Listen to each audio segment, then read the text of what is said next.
प्रधानमंत्री सूर्य सरोवर योजनेला केंद्रीय मंत्रिमंडळाची मंजुरी. धरणं, कालवे अशा विविध जलस्रोतांचा उपयोग करून तरंगते सौर प्रकल्प साकारणार.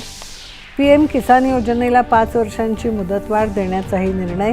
खेलो इंडिया योजनेलाही 5 वर्षांची मुदतवाढ देण्याचा केंद्रीय मंत्रिमंडळाचा निर्णय. विद्यार्थी आंदोलनादरम्यान कथित पोलीस कारवाईसह विविध मुद्द्यांवरून विरोधकांनी केलेल्या गदारोळामुळे संसदेच्या दोन्ही सभागृहांचं कामकाज दिवसभरासाठी तहकूब. लोकसभेत विरोधकांच्या गदारोळात जन्म मृत्यू नोंदणी सुधारणा विधेयक मंजूर. विधेयकात जन्म मृत्यूच्या घटनांची वेळेवर नोंद करण्यास प्रोत्साहन देणाऱ्या तरतुदी.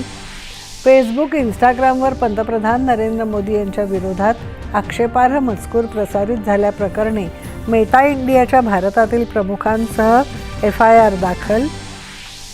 इथेनॉल मिश्रित पेट्रोल कार्यक्रम भारताच्या अन्न सुरक्षेला बाधा आणत नाही. या कार्यक्रमाने कच्च्या तेलावरील अवलंबित्व करून शेतकऱ्यांना अधिक चांगला परतावा मिळवून दिला, केंद्र सरकारने केलं स्पष्ट. लोकशाहीर अण्णाभाऊ साठे संशोधन आणि प्रशिक्षण संस्था प्रकल्पाचं मुंबईत घाटकोपर इथे मुख्यमंत्र्यांच्या हस्ते भूमिपूजन. भिवंडीतील इमारत दुर्घटनेत 10 जणांचा मृत्यू.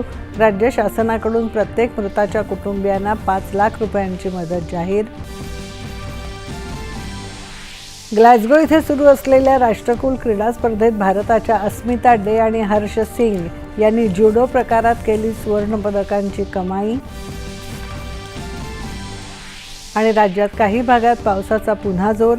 नदी नाल्यांच्या पाणी पातळीत वाढ. मध्य महाराष्ट्र आणि गुजरातमध्ये अतिमुसळधार पावसाचा रेड अलर्ट. नमस्कार, 9:30च्या बातम्या